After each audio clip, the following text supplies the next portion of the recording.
Saludos, amados hermanos, mucha paz, muchas bendiciones.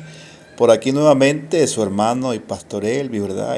Agradeciendo como siempre a Dios la oportunidad que nos permite de poder continuar con estos estudios, ¿verdad? El Señor ha puesto en nuestro corazón el anhelo de estudiar su palabra, de que podamos aprender de todas estas reflexiones.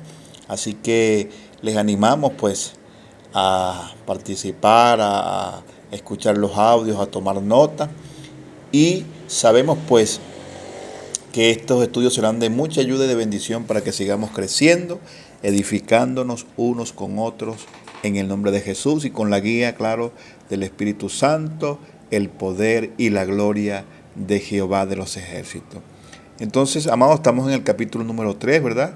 En el video anterior estuvimos estudiando el verso 13 y bueno, hoy vamos a continuar con el verso 14, del capítulo número 3. Entonces, que sea el Espíritu Santo guiando, abriendo nuestra mente, nuestro corazón para recibir estas bendiciones. Bueno, en el programa anterior, que estudiamos, ¿verdad? Con el alejamiento de Adán y Eva de su creador. En los versículos siguientes podemos ver la consecuencia de aquella gran tragedia y a Dios actuando como juez frente al ser humano.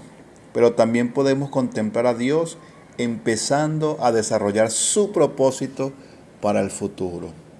En el verso 14 dice: y el Señor Dios dijo a la serpiente: por cuanto has hecho esto, maldita serás más que todos los animales, maldita serás más que todos los animales y más que todas las bestias del campo. Sobre tu vientre andarás y polvo comerás todos los días de tu vida. En aquel tiempo la serpiente no era una criatura que se arrastrase, según lo que podemos percibir a través del mensaje. Debió ser bastante diferente a como la imaginamos hoy, hasta que cayó bajo el juicio de Dios, quien se pronunció. En efecto, un juicio sobre Satanás que tuvo graves consecuencias para el hombre. Más adelante en el verso 15, y pondré enemistad entre ti y la mujer, y tu simiente y su simiente, ésta te herirá en la cabeza y tú le herirás en el calcañar. Este versículo es importante por ser la primera profecía de la venida del Mesías, el Salvador del mundo. Interesante. Y pondré enemistad entre ti, es decir, entre Satanás y la mujer, y entre tus simientes y su simiente. Esta, es decir, te herirá en la cabeza, es decir, Cristo te herirá en la cabeza, y tú le herirás en el talón. Esta es una declaración sumamente importante. El pensamiento predominante no se centra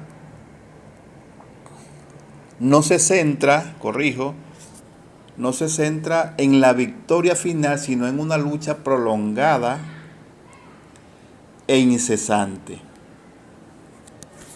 Se había iniciado una larga lucha entre el bien y el mal, que es lo que encontramos precisamente en el resto de las Sagradas Escrituras. Siglos más tarde y durante su vida en la tierra, el Señor Jesucristo, hablando a los judíos incrédulos, se refirió a esta lucha con estas palabras del Evangelio según San Juan, capítulo 8, verso 44. Voy a chequear aquí el equipo.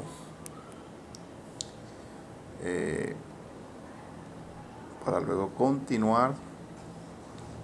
Ok. Juan capítulo 8, verso 44. Sois de vuestro padre el diablo y queréis hacer los deseos de vuestro padre. Él fue un homicida. Vosotros sois de vuestro padre el diablo y queréis hacer los deseos de vuestro padre. Él fue un homicida desde el principio y no se ha mantenido en la verdad porque no hay verdad en él. Cuando habla mentira, habla de su propia naturaleza porque es mentiroso y padre de la mentira. Recuerden, amados, que yo estoy usando una versión diferente a la que muchos de ustedes tienen allí. Entonces son algunas cosas sinónimos, pero son conceptos allí que están usándose como sinónimos que tienen el mismo significado allí. El diablo es Satanás. El Señor Jesucristo hizo una distinción entre los hijos de Dios y los hijos de Satanás. El apóstol Juan menciona otra vez este conflicto en su primera carta, capítulo 3, verso 10, con estas palabras. En esto se reconocen los hijos de Dios y los hijos del diablo.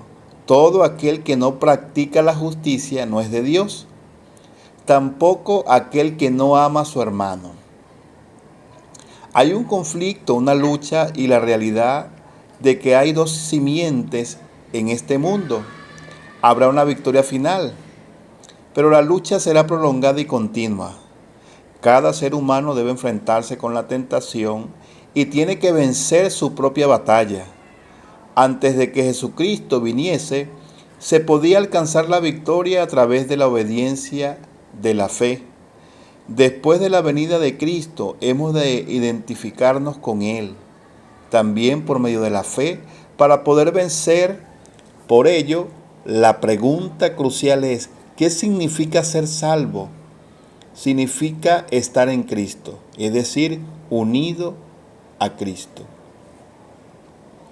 Entre los órdenes de la creación, los ángeles, el ser humano y los animales, a estos últimos no se les dio la opción de elegir, pero el hombre y los ángeles sí pudieron elegir. En este relato vemos la elección realizada por el ser humano, quien tomó una decisión y ha sido hecho responsable de ella. Observemos que el último versículo del pasaje que comentamos, Génesis 3:15, habla de la simiente de la mujer y no de la simiente del hombre, porque aquí se encuentra al menos una insinuación del nacimiento virginal de Cristo y la promesa de la llegada de un Salvador. Cuando Dios fue al jardín del Edén buscando al hombre, le preguntó, ¿dónde estás? Hay libros de religión que hablan de la historia de la búsqueda de Dios por parte del hombre. Esta no es la actitud de Dios. La salvación es la búsqueda del hombre por parte de Dios. El hombre se ha apartado, se ha alejado de Dios y Dios fue a buscarle, llamándole con aquellas palabras, ¿dónde estás? Este llamado ha sido descrito así. Es el llamado de la justicia divina, que no puede pasar por alto el pecado. Es el llamado del dolor divino, que se lamenta por el pecador. Es el llamado del amor divino, que ofrece redención por el pecado. ¡Wow! ¡Qué maravilloso realmente! ¡Cuán misericordioso, amados hermanos, es el Señor! Porque sí, sabemos que realmente es Él. Él envió para salvar y para rescatar lo que se había perdido. El más interesado en que el hombre sea redimido y sea salvo es el Creador.